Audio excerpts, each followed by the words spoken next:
నమస్తే మిత్రులారా, నేటి విద్యా ఉద్యోగ సమాచారానికి స్వాగతం సుస్వాగతం. గ్రూప్ 3కి సంబంధించినటువంటి పరీక్ష ఏర్పాట్లు, అదేవిధంగా డిగ్రీ సిలబస్లో మార్పు గురించి, అదేవిధంగా జేఎల్ నియామక పత్రాల గురించి, అదేవిధంగా టీజీపీఎస్సీ కొత్త చైర్మన్గా ఐఏఎస్ గురించి, అదే రకంగా అక్రమ ఫీజు పేరుతో అక్రమ వసూళ్లు, పెరిగిన నిరుద్యోగం, వీటన్నిటి గురించి పూర్తిగా తెలుసుకోవడానికి ప్రయత్నం అయితే చేద్దాం.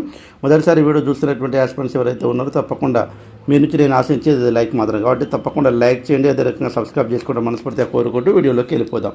మెయిన్గా చూసినట్లయితే ఇప్పుడు టెట్కి సంబంధించినటువంటి జనరల్ ఇంగ్లీష్ క్లాసులు అనేటువంటిది కామన్గా టెక్స్చువల్ బుక్ గ్రామర్ అనేటువంటిది ఫ్రీగా అందించడం అనేటువంటి జరుగుతుంది మన ఛానల్లో, కాబట్టి తప్పకుండా వాటిని చూడడానికి ప్రయత్నం అయితే చేయండి. మొదటి అప్డేట్లోకి వెళ్ళిపోయినట్లయితే జేఎల్ నియామక పత్రాలు ఏవి అనేటువంటిది ఇక్కడ ఇవ్వడం అనేటువంటి జరిగింది. అయితే జూనియర్ లెక్చరర్స్ పోస్టులకు ఎంపికైన తమకు నియామక పత్రాలు ఎప్పుడు ఇస్తారంటూ అభ్యర్థులు ప్రభుత్వానికి ప్రశ్నించారు. 60 రోజుల్లో డిఎస్సి ఫలితాలు ఇచ్చామని గొప్పలు చెప్పుకుంటున్న సర్కారు 600 రోజులు గడిచిన జేఎల్ నియామక పత్రాలు ఎందుకు ఇవ్వలేదని నిలదీశారు. పలు జిల్లాల నుంచి తరలి వచ్చిన జేఎల్ అభ్యర్థులు మంగళవారం ప్రజాభవన్లో నిర్వహించిన ప్రజావాణిలో వినతి పత్రాలు సమర్పించారు.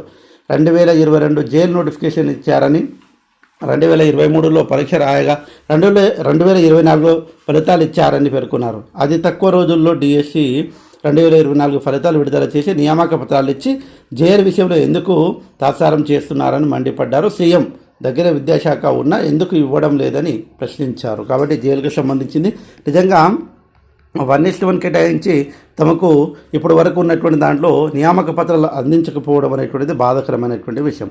అదే రకంగా గ్రూప్ 3 పరీక్షలకు పకడ్బందీ ఏర్పాట్లు. కాబట్టి అడిషనల్ కలెక్టర్ ముకుందారెడ్డి, కాబట్టి గ్రూప్ 3 పరీక్షలు ఏవైతే ఈ నెల 17, 18 తేదీల్లో జరుగుతూ ఉన్నదో, కాబట్టి దానికి సంబంధించినటువంటి పకడ్బందీ ఏర్పాట్లు అనేటువంటిది అన్ని జిల్లాల్లో చేయడం అనేటువంటిది జరుగుతుంది. నెక్స్ట్ మనం చూసినట్లయితే టీజీపీఎస్సీ కొత్త చైర్మన్ ఐఏఎస్, కాబట్టి పూర్తి కాలం నియమించేందుకు సీఎం ప్లాన్. పరిశీలనలో పలువురు అధికారుల పేర్లు, రేసులో కొందరు రిటైర్డ్ ఆఫీసర్లు. వచ్చే నెల 3న ముగియనున్న మహేందర్ రెడ్డి పదవీ కాలము. కొత్త వారి కోసం ఇప్పటికే నోటిఫికేషన్ జారీ. కాబట్టి ఇప్పుడు ఉన్నటువంటి సిచ్యువేషన్ ప్రకారం ఓ సీనియర్ ఐఏఎస్ అధికారులను అపాయింట్ చేయాలనేటువంటిది సీఎం భావిస్తున్నట్లు తెలుస్తుంది మనకు. అయితే ఎవరైతే బాగుంటుందనే కోణంలో ఆరా తీస్తున్నట్టు సమాచారం. అయితే ఐఏఎస్ అవకాశం ఇస్తారా, లేకపోతే సర్వీస్లో ఉన్నటువంటి ఆఫీసర్లతో వీఆర్ఎస్ ఇప్పించి ఆ పోస్టులో కూర్చోబెడతారా అనేటువంటిది చర్చ జరుగుతూ ఉన్నది. అయితే వచ్చే నెల 3న రెడ్డి గారి పదవీకాలం ముగియనుంది. దీనిలో కొత్త చైర్మన్ నియమించేందుకు ప్రభుత్వం ఇప్పటికే నోటిఫికేషన్ జారీ చేసింది. పూర్తికాల చైర్మన్పై సీఎం ఫోకస్. కాబట్టి పబ్లిక్ సర్వీస్ కమిషన్ పూర్తికాలం చైర్మన్పై నియమించేందుకు సీఎం ప్లాన్ చేస్తున్నట్టు అర్థమవుతూ ఉన్నది. నిబంధనల ప్రకారం అయితే బాధ్యతలు కామన్గా చేపట్టిన తేదీ నుంచి 6 ఏళ్ల పాటు 62 ఏళ్ల వయసు నిండేలోపు పదవిలో ఉంటారు. అయితే 2-3 ఏళ్లు ఓ చైర్మన్ అపాయింట్మెంట్ చేయడం వల్ల సంస్థ కార్యకలాపాలకు అర్థం చేసుకునేందుకు కొంత సమయం పడుతుంది. దానితో పాటు నియామక ప్రక్రియపై ప్రభావం చూపుతుందని అభిప్రాయం అనేటువంటిది వచ్చింది. కాబట్టి ఏది ఏమైనా తప్పకుండా నిరుద్యోగులకు న్యాయం చేసేటట్టుగా ఇవన్నీ ఉండాలని మనస్ఫూర్తిగా కోరుకుందాము. రేసులో రిటైర్ అధికారులు, ప్రొఫెసర్లు, కాబట్టి దానికి సంబంధించిన కొన్ని పేర్లు ఇచ్చారు. అయితే పెరిగిన నిరుద్యోగం దేశవ్యాప్తంగా 7.8% నమోదు.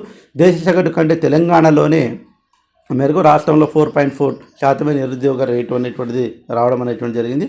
అయితే మరొక అప్డేట్ అయితే చూసినట్లయితే వచ్చే ఏడాది నుంచి డిగ్రీ సిలబస్లో మార్పు. బీఏ, బీకామ్, అదేవిధంగా బీఎస్సీ కొన్ని కోర్సుల్లో మార్పులు. కొత్త సిలబస్ రూపకల్పనకు రిటైర్డ్ ప్రొఫెసర్ల సహకారం. ఉపాధి అవకాశాలే లక్ష్యంగా మారుతున్న సిలబస్. కసరత్తు ప్రారంభించిన ఉన్నత విద్యామండలి. చూద్దామండి, సిలబస్ మారుస్తారని చెప్తూ ఉన్నారు.